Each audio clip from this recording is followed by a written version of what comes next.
Hello YouTube, my name is Chief, and today I have a all brand new Steel Division Normandy 44 video for you guys. Alright, so today, as I'm sure most of you know, the game finally released on Steam and is no longer in beta, and it it just brings a crap ton of awesome, basically. That's how I'm gonna sum it up. It's just a crap ton of awesome. Uh, Today I have a 3v3 on the map of Sainte-Mère-Église. I'm gonna go and pause this real quick just so I could introduce what's going on here. So this is the map of Sainte-Mère-Église. Very pretty map. Got the town in the middle, surrounded by wide open fields, which is very nice for armored gameplay. I am going to be playing as the Guards Armoured Division. This is the British Armoured Division it's new. It has just been introduced into the game. Gonna be playing with Kyle NL, who's rolling as the 3rd Canadian Infantry. We have M. Reese, who's going as the 1st Panzerna. The 1st Panzerna is and I'm not sure if I'm pronouncing that correctly, so don't hate on me in the comments. But the 1st Panzerna is a Polish tank division. I had no idea it existed. I think it's really unique that they actually added it into the game because it just adds character, in my opinion. I think it's really cool. But anyways, we have on the enemy team we have Hitler. That's a pretty unique name. We have Hitler, who is rolling as the Panzer Lehr Division. Lots and lots of tanks coming from him. We have Evil Chris, who's playing as the 17th SS Panzer Division. Panzer Grenadier Division, rather. And we have Godfrey, 89, who's playing as the 12th SS. I'm going to go ahead and switch it to my point of view, just so you can see what I'm seeing. Right at the start of the game, I had wrote in the comments that I signaled that I was taking the middle because I saw that our teammate was going left, or was going far right, and I said, well, why don't I take the right flank, just because he's infantry and I'm tank, and that ultimately made a lot more sense. But he didn't move his units over to the middle right at the beginning of the match. It took a little bit for him to do that, so I initially thought I was gonna have to take the middle, and I wasn't happy about that, so I decided to go like right in this area. And right at the end, he moved his units, and there were no units over on this far right side. So I adjusted accordingly. I bring in an Vickers HMG rather, and some rifle squads to just even out the front line over on this front side. I have the Humber Mark III 2 Stuart 6s and the Command Cromwell engaging a LG-18 field gun. I get the Vickers HMG and a rifle squad into the town to provide some support for Kyle. He's going to be bringing up some rifle squads. So I'm able to take out that field gun, luckily, and I decide to push these guys up a little bit just to get a line of sight on anything else that I'd be able to take out.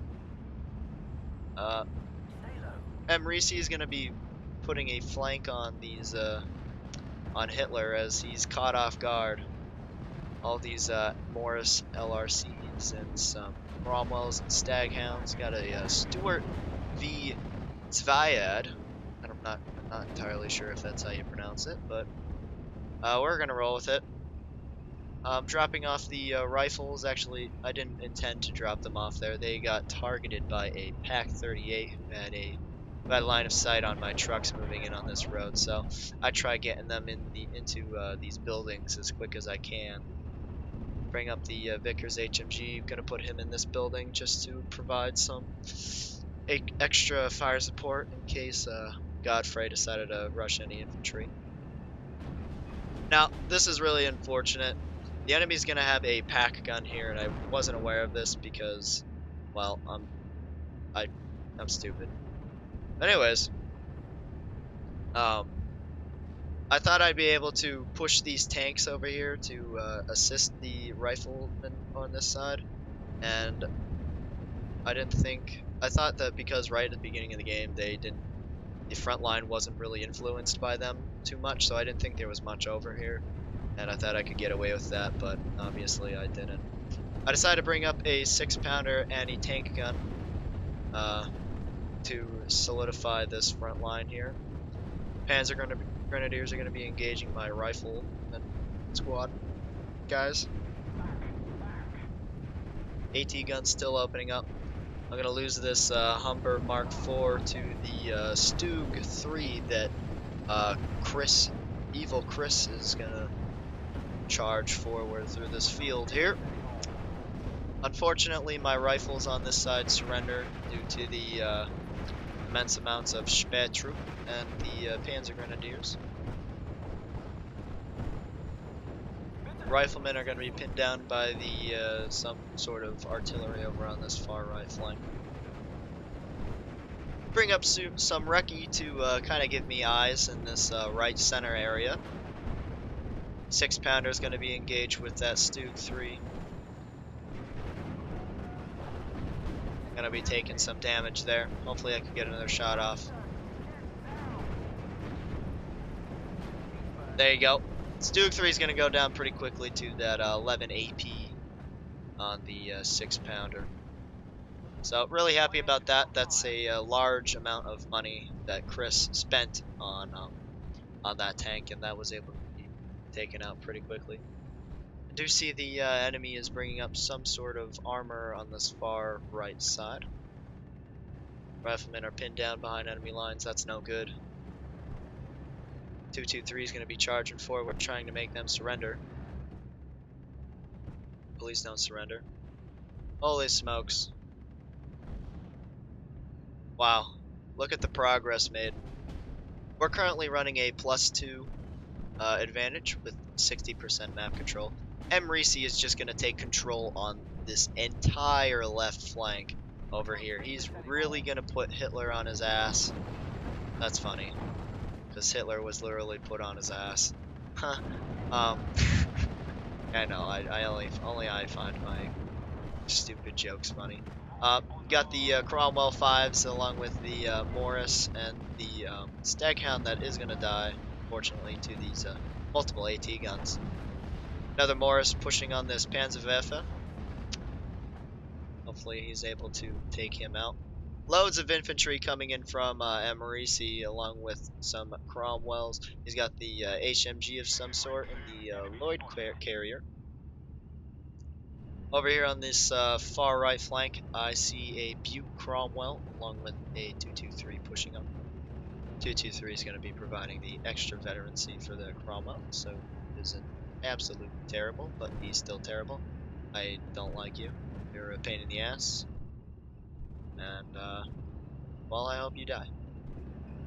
Humber Mark III is going to be opening up on something. I'm not on the 223 that's pushing up over on this left side of the this area here. Vickers HMG is going to be able to take out the SS Stostrupa. So pretty happy about that. Stuart Mark 6 is going to be advancing slowly. I bring in a 6-pounder and the universal carrier to provide some extra AP on this far right side. Not too much happening over here in the right center area, although there is a LG-18 field gun just sitting in this little tree here. I bring up the rifle leader to assist Kyle in the city of Sainte-Mère-Église itself. I noticed that he didn't have any armed leaders up here to provide veterancy, so I decided to do that for him. Another Stostrup's going to go down to my Vickers, and unfortunately that ME-109 is going to easily take out my HMG in these buildings over on the right side of the city there. Command carrier's just going to be chilling. He's out of ammo. Still don't want to lose him though. I'm pushing up the Stuart Mark 6 to get line of sight on these retreating units. Vickers HMG is going to be opening up on the Kurbowagen. Same story over on the left flank. Emerisi is just going to have a big gaping hole on their right flank. The enemy's right flank, our left flank. Emerisi is going to be charging forward with these okay.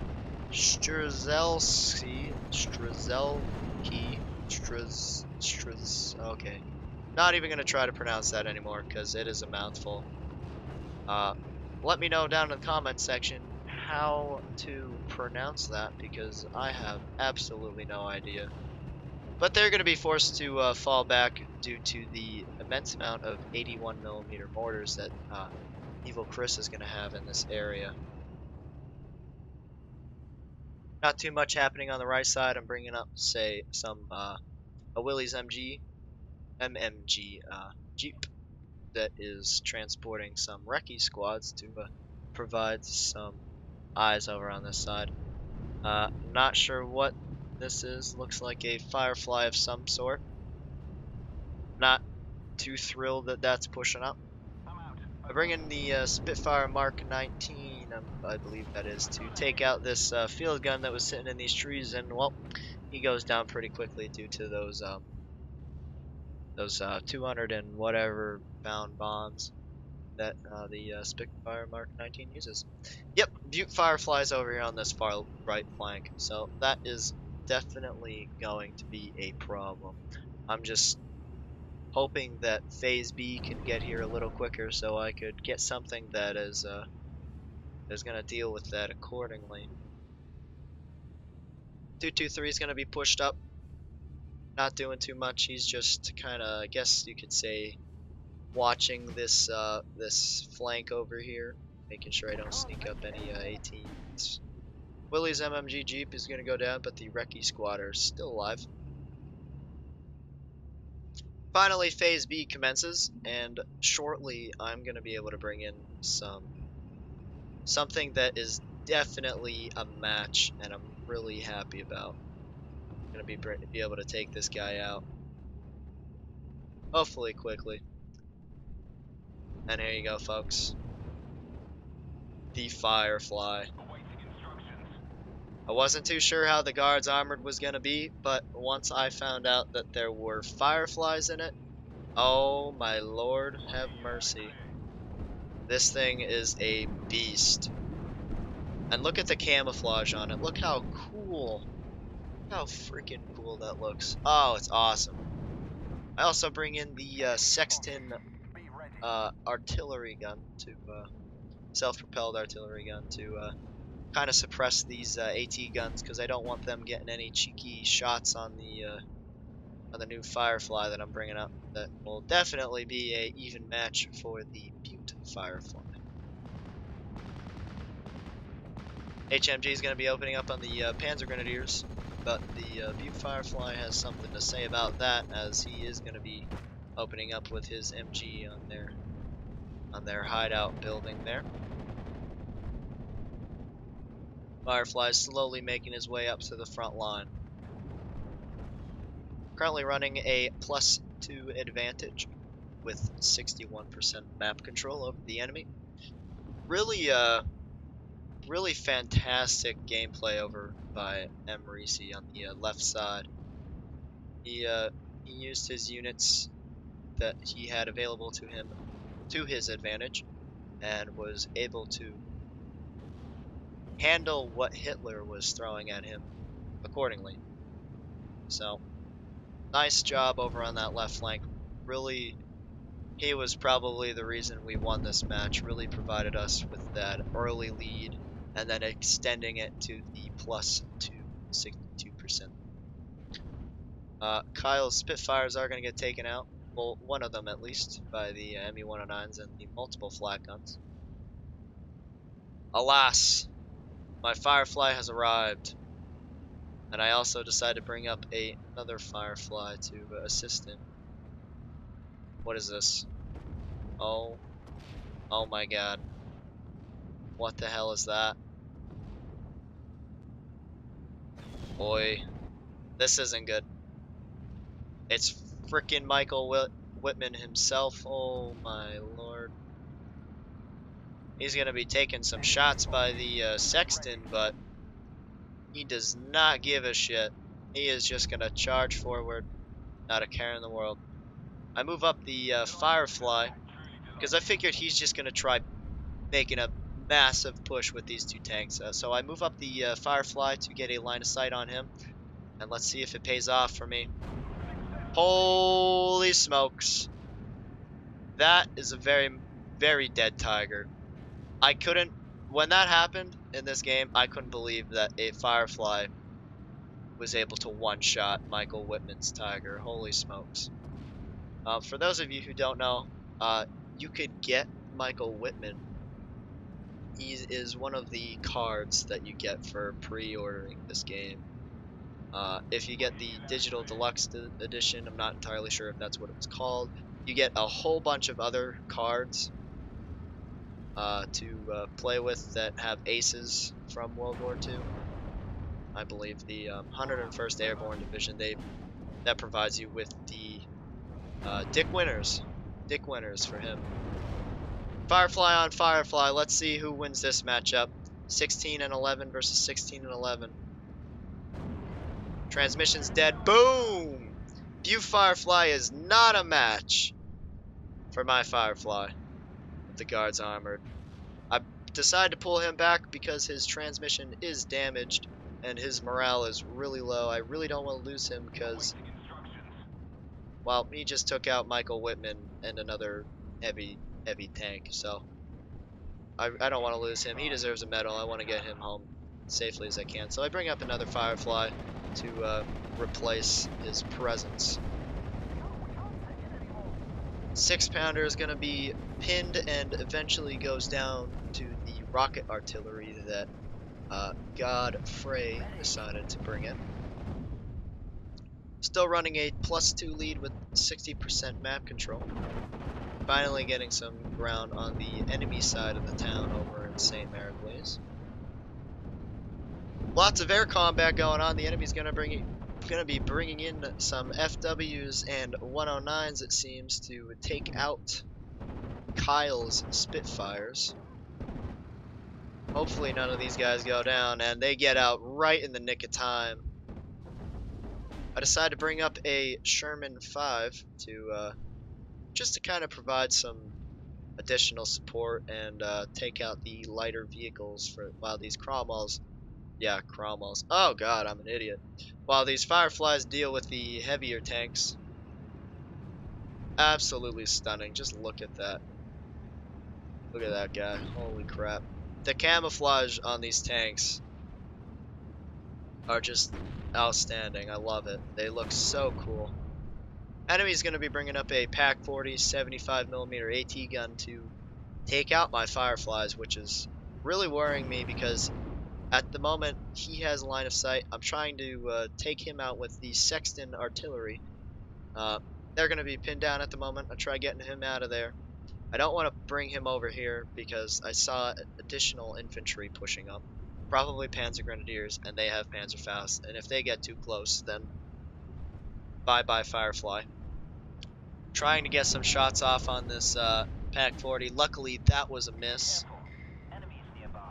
Otherwise, that thing would have shredded right through the front armor of my Firefly, and, well, we don't want that. Kyle's Mosquito is unfortunately going to go down. Sherman is finally arriving. I was able to make that Pack 40 fall back, which made me feel better, so I decided to continuously bombard this back area, kind of take him out. I bring up a Bedford supply truck to kind of repair my Firefly, but I ran into a bit of a problem here. The supply truck didn't repair my Firefly. Now, I'm not sure if it's a bug. I mean, I have an extensive amount of hours in war game, and every time I have a damaged vehicle, I just call in supplies. I'm able to repair my vehicle, and he's back in action. All on the battlefield. All great. So I figured it would basically be the same thing. You know, I bring up a supply vehicle, he repairs my tank, and we're good to go. No transmission damage at all. It didn't work. I'm gonna be able to take out that Pack 40, but to continue what I'm saying, the supply truck, I parked him right next to my Firefly, and, well, it didn't repair him at all. Now, I just think if that's how it's supposed to be, he's getting ammo, he's getting supplies, but he's not being repaired. I think that's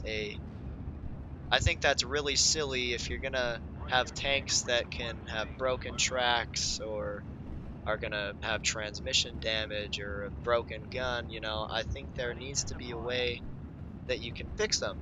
And maybe there is, maybe I just don't know about it. And I would like you guys to let me know down in the comment section how, if there is a way to do that, how do I do it? Because I have no clue. It would really be a big help if you guys assisted me with that one. Meanwhile, Panzer IV is going to be engaged with the Sherman 5.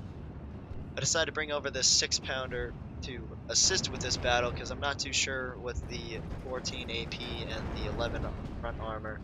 But, well, that didn't work out the way I wanted it to. Sherman 5 is going to go down really quickly. Luckily, I have this Firefly in great position, and he's going to be able to one-shot that BEF Panzer IV. Really happy about that one. I guess I brought up another 6-pounder and never unloaded him. That was really silly of me, but what are you gonna do? I wasn't focusing on that area in particular. Still the same story. Running a +1 lead with a 56% map control. Phase C is gonna start, but just like that, that is the end of the game, and we won the match with a total victory. Overall, really fun game. I'm really excited that it finally released today. Oh my god. I stayed up till midnight last night to try to play it, and I'm an idiot because, well, it didn't release at midnight. And I waited all day to play this. Finally got my hands on it. First game is a victory. Wasn't sure I was gonna like the Guards Armored Division, but I'm seriously considering it to be probably my favorite deck on the Allies so far. I haven't had a chance to try out any of the other decks, such as the 3rd Canadian Infantry or the 1st Panzerna, but I wanted to get this gameplay out to you guys as quickly as I can, because I know for those of you who don't have this game yet, you're really going to want to see this gameplay. You're going to want to see all the new features. And not features, but I guess you can say units, rather. So I wanted to get this gameplay out to you guys as quick as I could. Like I said, first gameplay, first game since release. Not too shabby with the kills loss. I was stoked that my Fireflies were able to perform so good. I didn't lose any of them. Really happy about that. Orchard, my man, you have outdone yourself. You killed Michael Whitman yourself with one shot. One shot right to the front armor of that Tiger E. Oh my god. When that I kid you guys not, when that happened in game, I could not believe it. I was like, holy shit. These things are probably the greatest ever. And I legit started bowing down to Orchard there. Outstanding work taking out that Tiger E, along with the Butte Firefly. Even matchup, not even matchup. You killed both of them. Superb. Other Firefly hawking, you're going to be able to take out that Panzer IV. Nice, splendid work by you. So, well, there you have it, folks. Here's the first gameplay from the newly released Steel Division Normandy 44. I really hope you guys enjoyed the video because I know I did. I really enjoy making these videos for you guys, and I hope you all want me to continue making content for all of you. And I'm going to leave it at that. I hope you guys have an awesome day. I'll see you guys on the battlefields, and as always, stay tuned for more.